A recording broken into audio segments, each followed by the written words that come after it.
Hello, good morning बच्चों। मैं RD sir आपके साथ। कैसे हो? सब बढ़िया। चलो तो अपनी जीआईओसी और जीओसी कंप्लीट हो चुकी थी। आज जो हम चालू करने जा रहे हैं वो सॉलिड स्टेट चालू करेंगे टाइम बचाते हुए। तो हमारा जो चैप्टर नंबर 1 है सॉलिड स्टेट 12th क्लास का, तो आओ इसकी बात कर लेते हैं। सॉलिड स्टेट, सॉलिड स्टेट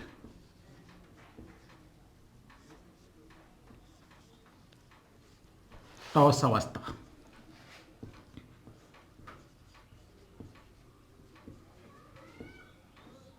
ठोस अवस्था।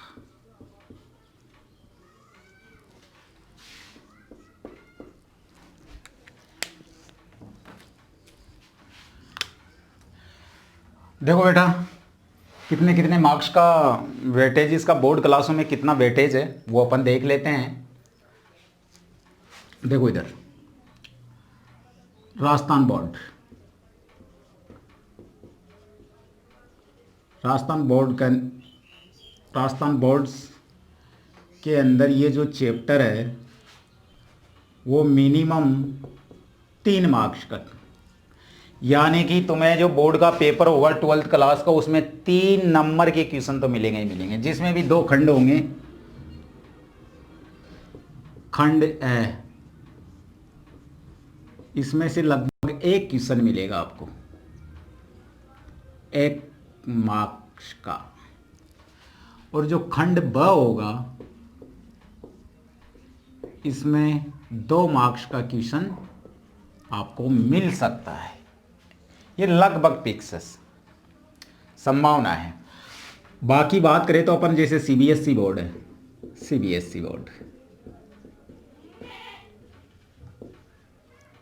इसमें क्या है बेटा, वहाँ भी इस पे जो सीबीएसई बोर्ड होता है इनका पैटर्न जो होता है, इस इनके पैटर्न में 70% की थ्योरी होती है पेपर की, बाकी प्रैक्टिकल होता है। तो ये चैप्टर बन जाता है लगभग वहाँ पर 4 मार्क्स का। अदर बोर्ड्स की बात करें अपन,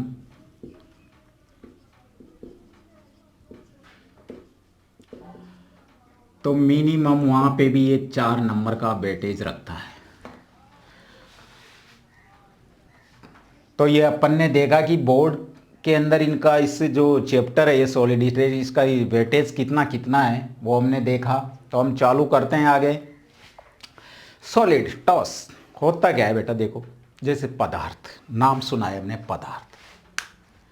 क्या नाम सुना है? पदार्थ नाम सुना है। पदार्थ से ही हम गिरे हुए हैं, और पदार्थ की अवस्था हम पढ़ते आए हैं। कितनी अवस्था होती है? 3 अवस्था होती है मुख्य रूप से, वैसे तो 5 होती है। एक अवस्था होती है ठोस, एक होती है द्रव, एक होती है गैस, और दो अगली चौथी अवस्था होती है प्लाज्मा, और 5वीं अवस्था होती है ईबीसी। ओके, लेकिन जो ये 2 लास्ट वाली अवस्थाएं इनको अपना इतना वेटेज नहीं देंगे, क्योंकि हमारे इतना मतलब नहीं है उनसे। हम मुख्य रूप से 3 ही अवस्थाओं की बात करेंगे, ठोस द्रव गैस। और इन तीनों को अपन जानते हैं अच्छी तरह, क्योंकि टॉस जैसे देखो ये सॉलिड वस्तु है मेरे पास, किन से मिलकर बनी हुई है? अवयवी कणों से। अवयवी कण क्या होते हैं? अणु, परमाणु, आयन, उनसे मिलकर ये बनती है। जैसे मान लो सामान्य अपन चुनाई करते हैं, उसकी ईंट है, ईंट के किससे मिलकर बनी हुई है? अवयवी कणों से, यानी कि अणु, परमाणु और आयन, उसी से मिलकर सारी वस्तु मिली है। यानी कि लिक्विड और जो गैसें होती है उनसे भी ज़्यादा अपन टॉसों से घिरे हुए हैं। जगह जगह हमको 2 टॉस देखने में मिल जाएंगे। ऐसे ही अब पार्टिकल्स, कॉन्स्टिट्यूटिवल पार्टिकल मतलब मेरा अवयव इससे हैं। जो द्रव के अंदर अपन देखें तो वो भी अवयवी कणों से मिलकर बना हुआ है, लिक्विड भी, और गैसें भी उसी से मिलकर बना हुआ है। तो आओ अपन देखते हैं, थोड़ी सी डिटेल स्टडी कर लेते हैं। लेकिन एक टर्म्स आती है द्रव और एक आती है द्रव्य। क्या डिफरेंट है द्रव और द्रवों में? देखो बेटा, एक शब्द है मेरे पास द्रव और एक शब्द है द्रव्य। कुछ बच्चे इसमें कन्फ्यूजन होते रहते हैं। द्रव्य का मतलब मेरा मैटर से है। मैटर से मतलब यानी कि इसमें तीनों आ जाते हैं, ठोस, द्रव और गैस। इन तीनों को कंबाइंडली रूप से क्या कहते हैं अपन? मैटर। और जैसे लिक्विड है इसको क्या कहते हैं? द्रव। द्रव क्या होता है सब जानते हो आप, क्या होता है द्रव। इन तीनों को यदि कंबाइंड रूप से अपन बोले तो क्या बोल सकते हैं, द्रव्य बोल सकते हैं। अब बच्चे द्रव और द्रव्य में इधर उधर होते रहते हैं। ओके, तो अपन क्या कह सकते हैं, जैसे सम्मिलित रूप से लिख देता हूं मैं, सम्मिलित रूप से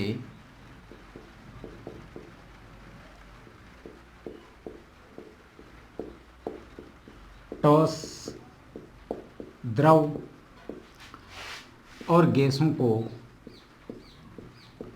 और गैस को द्रव्य कहते हैं। क्या कहते हैं बेटा, द्रव्य कहते हैं। ओके, क्या कहते हैं, द्रव्य कहते हैं।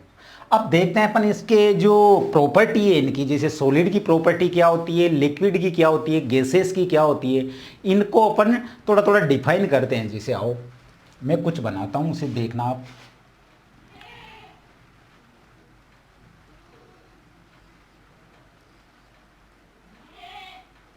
आप भी बनाओ साथ के साथ।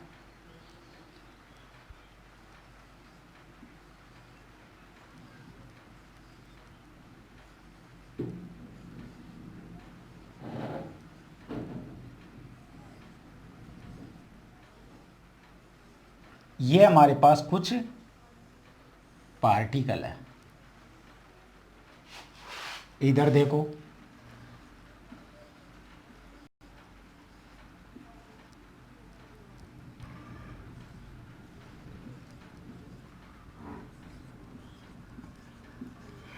कुछ ये है,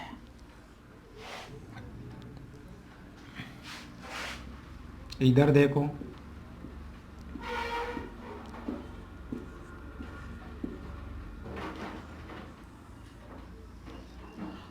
अब क्या तुम लोग इसे देख के पहचान सकते हो कि ये स्ट्रक्चर तो किसकी है, संरचना किसकी है, ये संरचना किसकी है, ये संरचना किसकी है।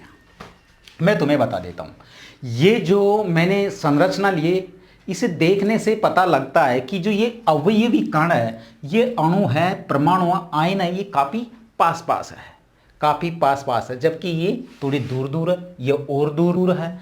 तो यानी कि जो टॉस होते हैं, हमें पहचानने में आ गया कि ये संरचना किसकी है, टॉस की है, टॉस। या लिख लो, अभी एक बार और एक्सप्लेन करेंगे। सॉलिड्स, लिक्विड यानी द्रव, इधर लिखो आप गैस, मतलब गैसियस। देखो बेटा,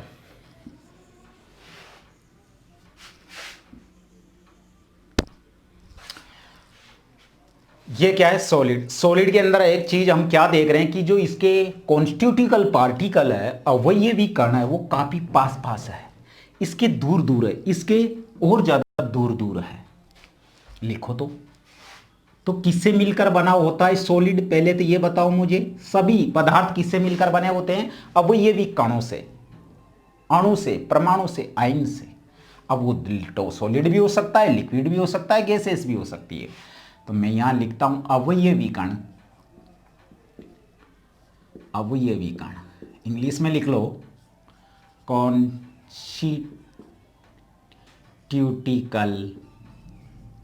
पार्टिकल, पार्टिकल आसानी से पहचान सकते हो। अवयवी कण से मेरा मतलब है अणु, परमाणु और आयन। ओके बेटा, तो इसमें जो कॉन्स्टिट्यूटिवल पार्टिकल वो काफी नजदीक है, इसमें दूर दूर है।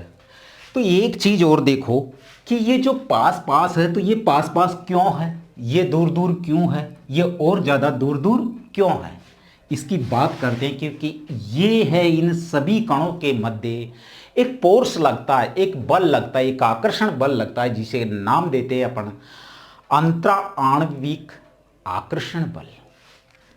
कहां मौजूद है, यहां मौजूद है।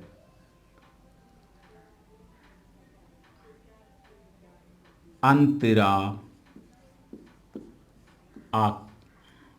आणविक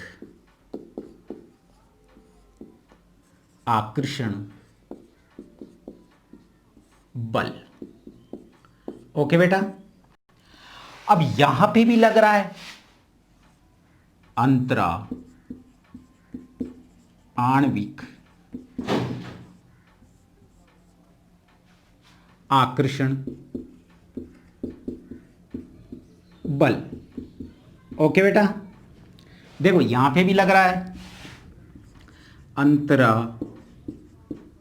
आणविक आकर्षण बल। अब मुझे एक बात ये बताओ कि आपके दिमाग में क्वेश्चन आया होगा कि सर यहाँ पे अंतराणविक आकर्षण बल लग रहा है, यहाँ पे भी यही लग रहा है, यहाँ पे भी यही लग रहा है, लेकिन इसके कण है, इसके अवयवी कण है, वो तो काफी पास पास है। और आप बोल रहे हो कि अंतराणविक आकर्षण बल लग रहा है इसलिए ये पास पास है, तो वो तो इनमें भी लग रहा है और उसमें भी लग रहा है, फिर भी वो दूर दूर है। तो इधर आओ बेटा, क्योंकि यहाँ जो अंतराणविक आकर्षण बल है यहां ये प्रबल लग रहा है, यानी कि ज्यादा लग रहा है, प्रबल अंतराणविक आकर्षण बल लग रहा है। और यहां पे जो ये अंतराणविक आकर्षण बल लग रहा है ये दुर्बल लग रहा है। कैसा लग रहा है? दुर्बल लग रहा है। और यहां पे बेटा ये लगभग नगण्य रूप से लग रहा है। कैसा लग रहा है? नगण्य रूप से लग रहा है। तो अब तो बात समझ में आई। अब देखो, जहां प्रबल अंतराणविक आकर्षण बल ज्यादा लग रहा होगा तो वहां जो ये कॉन्स्टिट्यूटिवल पार्टिकल है उसके बीच में जो स्पेस होता है, यानी खाली जगह होती है, वो कम होगी, क्योंकि कण पास पास है तो जगह क्या है? कम रहेगी। यहाँ पे कण दूर दूर है तो स्पेस ज़्यादा रहेगा, यहाँ और ज़्यादा रहेगा, तो उसे क्या कहते हैं? ये रहा अंतरा आणविक रिक्त स्थान। अंतरा आणविक रिक्त स्थान। यहां पे भी है क्या? अंतराणविक रिक्त स्थान।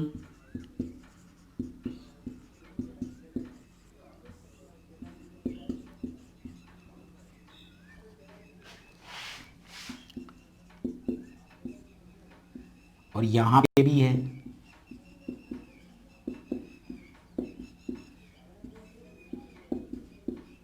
अंतराणविक रिक्त स्थान। ओके बेटा जी, तो सारे जो ये सॉलिड पदार्थ वो सॉलिड, ठोस, द्रव, गैस किससे मिलकर बने हुए हैं? अवयवी कण, अणु, परमाणु, आयन। याद करना है साथ के साथ। इनको इंग्लिश में क्या कहते हैं? कॉन्स्टिट्यूटिवल पार्टिकल। बाकी को प्रबल अंतराणविक आकर्षण बल, दूसरे को अंतराणविक रिक्त स्थान, सॉरी अंतराणविक रिक्त स्थान इसके मध्य में है। सभी में लग रहा है, इसमें प्रबल लग रहा है, इसमें दुर्बल लग रहा है, इसमें नगण्य लगता है। अंतराणविक रिक्त स्थान होता है जो इसमें सबसे कम है, इसमें थोड़ा ज्यादा है, इसमें सबसे ज्यादा है। तो ये बात आप यहां तक देख चुके हो। मैं एक चीज और देखता हूं कि मैं इनकी तुलना कर लेता हूं। अब ठोस, द्रव, गैस, इनके गुण क्या होते हैं, इनकी प्रॉपर्टी क्या होती है, उनमें डिफ्रेंशिएट कर लेता हूं। क्या क्या, किस जगह ये समानता रखते हैं, किस जगह भिन्नता रखते हैं। तो आओ एक टेबल बनाते हैं, एक साइड लिखो तुम उसमें गुण। क्या लिखोगे बेटा? गुण। और यहां लिखो टॉस, और इधर लिखो द्रव, और यहां लिखो बेटा जी गैस। सब की तुलना कर लेते हैं इनकी, और एक टेबल का निर्माण कर लो छोटी का।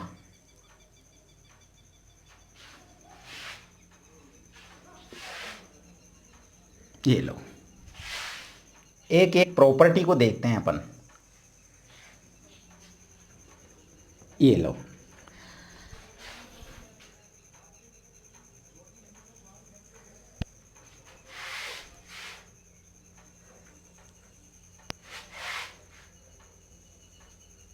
ये देखो,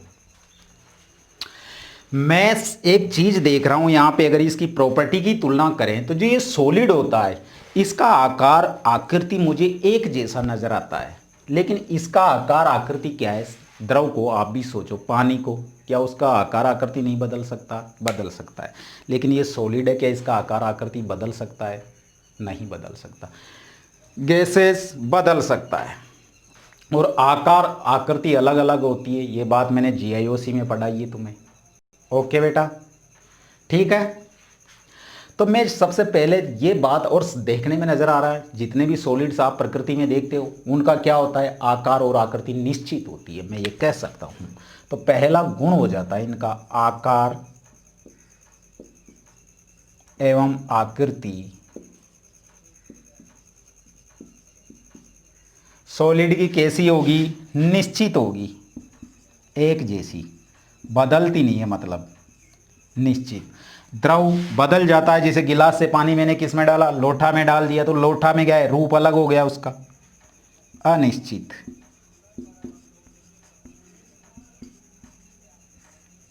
यहां बेटा अनिश्चित।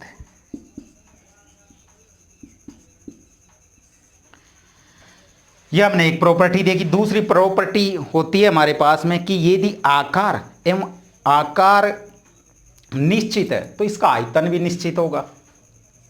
दूसरा लिखो, आयतन क्या होगा? आयतन। ठोसों का आयतन क्या होता है बेटा? निश्चित। ठोसों का आयतन क्या होता है?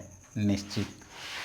द्रव का भी आयतन क्या होता है? निश्चित। बढ़ता थोड़ी है, फूलेगा थोड़ी, एक जैसा ही रहेगा, रूप चेंज कर सकता है। लेकिन इसका गैस कम ज़्यादा संपीड़ितता हो जाती है गैसों में, तो इसका आयतन क्या रह सकता है? अनिश्चित। ऐसी बात नहीं है, ये टॉपिक्स लिक्विड और गैसों के बारे में आप 11वीं क्लास में ही पढ़ के आए हो। अब बात करते हैं अंतराण्विक आकर्षण बल ठोसों में कैसा लगता है? प्रबल लगता है, दुर्बल लगता है या नगण्य? अंतराण्विक आकर्षण बल, अंतराण्विक आकर्षण बल,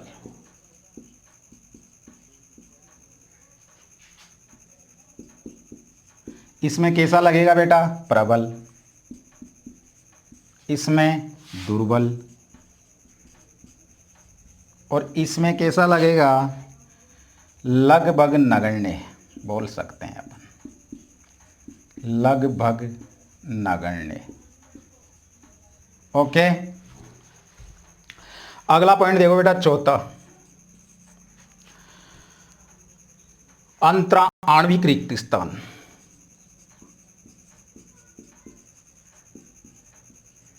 अंतराण्विक रिक्त स्थान।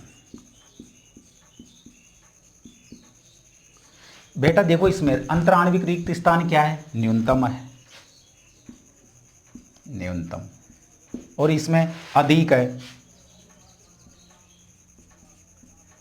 और इसमें क्या है? इसे अधिकतम कह सकता हूं, और ज्यादा है तो अधिकतम है, मतलब सबसे ज्यादा है। ओके बेटा जी, आगे बढ़ता हूं। अब एक बात आती है कि जो सॉलिड है, सॉलिड को क्या आपने कभी बहता हुआ देखा है? नहीं। और जो द्रव होते हैं और गैसेज होती है, वो क्या बहने का गुण रखती है? बिल्कुल रखती है साहब। कैसे? पानी को बहता हुआ देखा? अरे बरसात के दिनों में बहता है क्या? पानी बहता है? चलो बहुत बड़ी बात बताई आपने, पानी बहता है।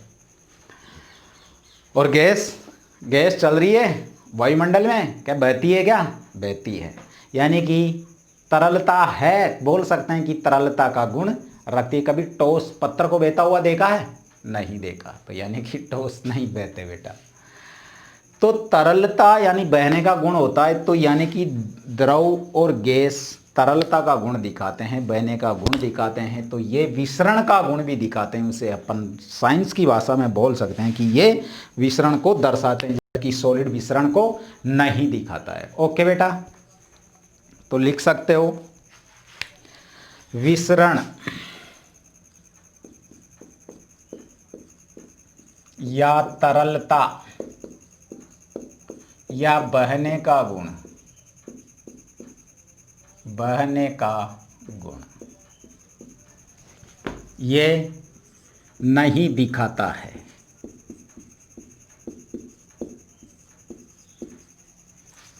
और ये बेटा दिखाएगा, ये भी दिखाएगा। ओके, एक बात और बताओ बेटा, हो गया? पढ़ लिए अपन ने 5। विसरण तरलता बहने का गुण ये दिखा रहा है। अंतराणविक रिक्त स्थान अपन ने पढ़ लिया।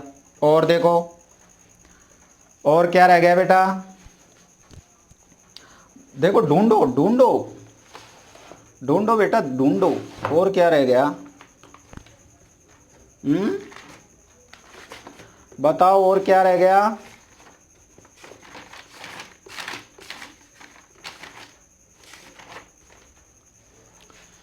बोलो।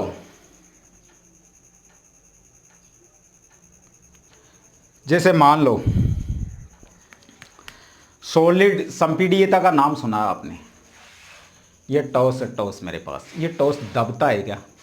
नहीं दबता गुरुजी, टॉस नहीं दबता। तो ये क्या है? यदि ये दबने का गुण क्या कहलाता है? संपीड़ितता। अब जैसे मैं बात करूं, यदि कोई लिक्विड है तो कि वो दब जाएगा क्या? वो दब जाएगा। और गैस है तो वो भी दब जाएगी। लेकिन कोई ठोस है तो वो दब जाएगा क्या? नहीं दबेगा।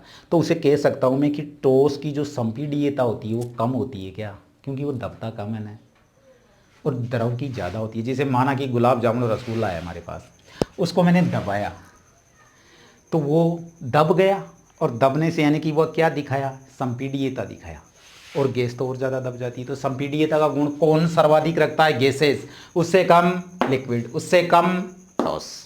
तो एक पॉइंट और लिख लो आप, संपीड़ितता।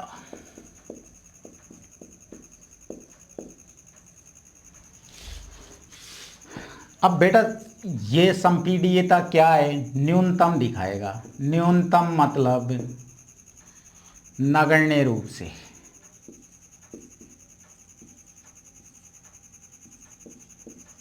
या असंपीड़ित भी बोल सकते हैं इसको, असंपीड़ित।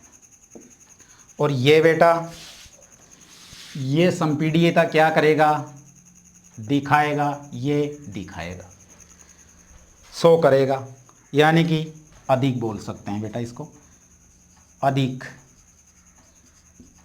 और ये और ज़्यादा अधिक दिखाएगा, यानी कि अधिकतम कह सकता हूँ मैं इसको, अधिकतम। संपीड़ितता कैसी दर्शाएगा? अधिकतम। तो ये प्रॉपर्टी अपन ने देखी है, इनको 6 प्रॉपर्टी पढ़ी है। तो इनको डिफ्रेंशिएट किया है अपन ने कि सॉलिड की क्या होती है, लिक्विड की क्या होती है, और गैसेस की क्या होती है। तो ये बात यहाँ तक समझ में आई आपके? आगे बढ़ूँ? चलो तो बेटा आगे तो सॉलिड्स की परिभाषा क्या दे सकते हैं अपन इतना पढ़ने के बाद? तो अब दे ही सकते हैं। यानी कि सॉलिड वो होते हैं जिन प्रकृति के ऐसे पदार्थ होते हैं जिनका आकार और आकृति क्या होते हैं? निश्चित होते हैं। और उनका जो melting point and boiling point होता है ना, वो काफ़ी कमरे के ताप से उच्च होता है। ये हमारी सॉलिड की परिभाषा हो गई। तो हेडिंग डालो, डेफिनेशन ऑफ सॉलिड, यानी कि ठोसों की परिभाषा। डेफिनेशन ऑफ सॉलिड, यानी कि परिभाषा। ओके बेटा, ओके जी बेटा। तो क्या बोली परिभाषा? प्रकृति में पाए जाने वाले ऐसे पदार्थ जिनका आकार और आयतन क्या होता है बेटा? निश्चित। और उनका जो melting point and boiling point होता है वो कमरे के ताप से उच्च होता है। तो मैं लिख दूं? लिखो, प्रकृति में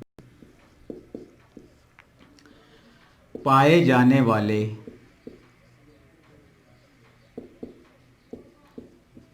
प्रकृति में पाए जाने वाले ऐसे पदार्थ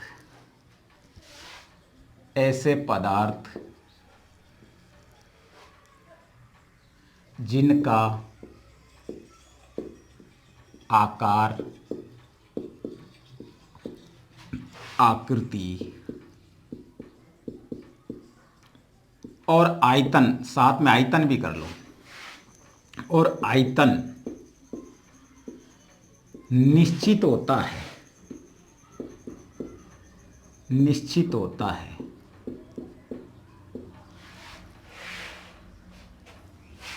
और इनका मेल्टिंग पॉइंट यानी कि गलनांक बिंदु,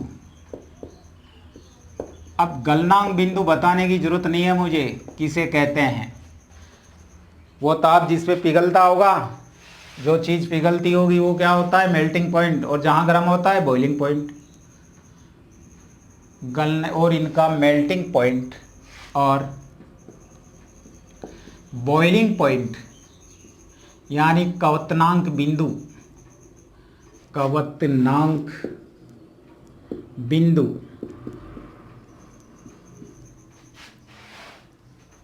कमरे के ताप से, कमरे के ताप से उच्च होता है। ऐसे पदार्थ क्या कहलाते हैं बेटा,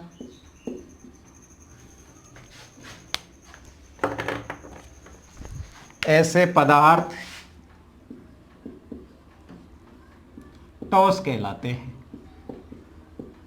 ऐसे पदार्थ क्या कहलाते हैं, टॉस कहलाते हैं।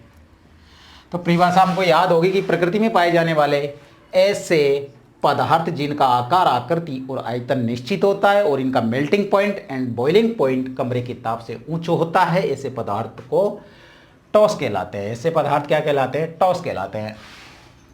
ओके, आगे बढ़ूं मैं। टॉसों की संरचना,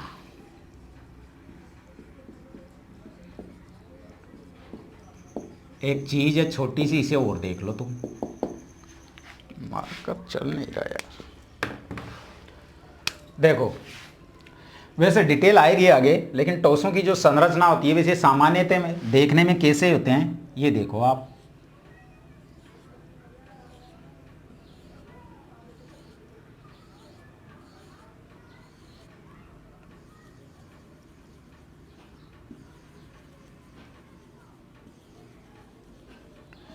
ये बेटा कोई सॉलिड्स है, हमारे पास सॉलिड की स्ट्रक्चर है।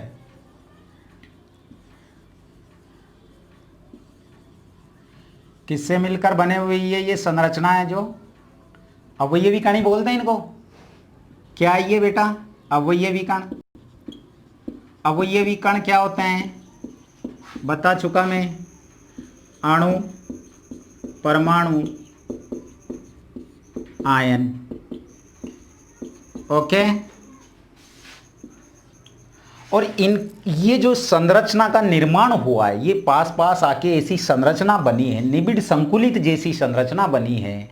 तो ये किसके कारण बनी है, अंतरा आणविक आकर्षण बल जो इनके मध्य में लगता है उसके कारण ये लग रहा है, अंतरा आणविक आकर्षण बल। ओके बेटा जी, और इनके मध्य जो स्पेस रहता है वो क्या है, अंतरा आणविक, अंतरा आणविक रिक्त स्थान, अंतरा आणविक रिक्त स्थान। ओके बेटा, तो ये संरचना किससे कैसी लग रही है, निबिड़ संकुलित संरचना, निबिड़ संकुलित, क्लोज पैक्ड मतलब संरचना। निर्माण किससे होता है इस निबिड़ संकुलित संरचना का, अंतराणविक आकर्षण बल के कारण इसका निर्माण होता है। ओके, ये चीजें हमने देखी। तो एक चीज और लिखो जो प्रॉपर्टी होती है टॉसों का। एक बात और बताऊं मैं तुम्हें कि जो टॉसों का घनत्व होता है, डेंसिटी, वो गैस और लिक्विड दोनों से उच्च होता है। ओके, तो इसे भी लिखो, टॉसों का घनत्व, टॉसों का घनत्व द्रव एवं गैसों से उच्च होता है।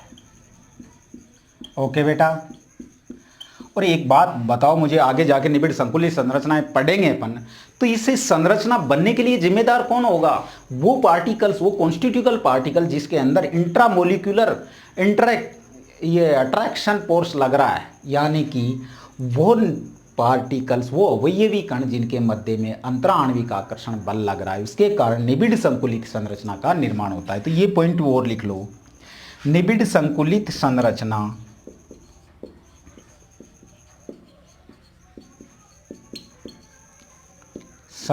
का निर्माण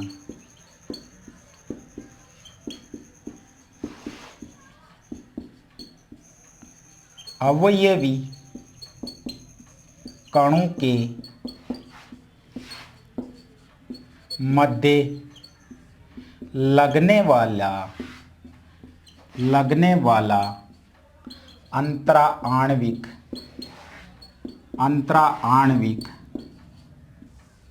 आकर्षण बल के कारण होता है। ओके बेटा जी। निबिड़ संकुलित संरचना का निर्माण अवयवी कणों के मध्य लगने वाले अंतराण्विक आकर्षण बल के कारण होता है। ओके, ये बात भी समझ में आ गई। एक बात और देखो आप, जो सॉलिड्स होते हैं, सॉलिड क्या होते हैं बेटा? सॉलिड प्रकृति में जो हमको मिलते हैं वो भंगुर रूप में मिलते हैं। यदि उनको बाह्य बल दिया जाए तो छोटे छोटे पार्टिकल्स में टूट जाते हैं। सॉलिड्स किस में टूट जाते हैं? यदि बाह्य बल दिया जाए तो छोटे छोटे पार्टिकल्स में। इसलिए कैसे होते हैं इसे भी लिखो, ठोस प्रकृति में भंगुर रूप में मिलते हैं।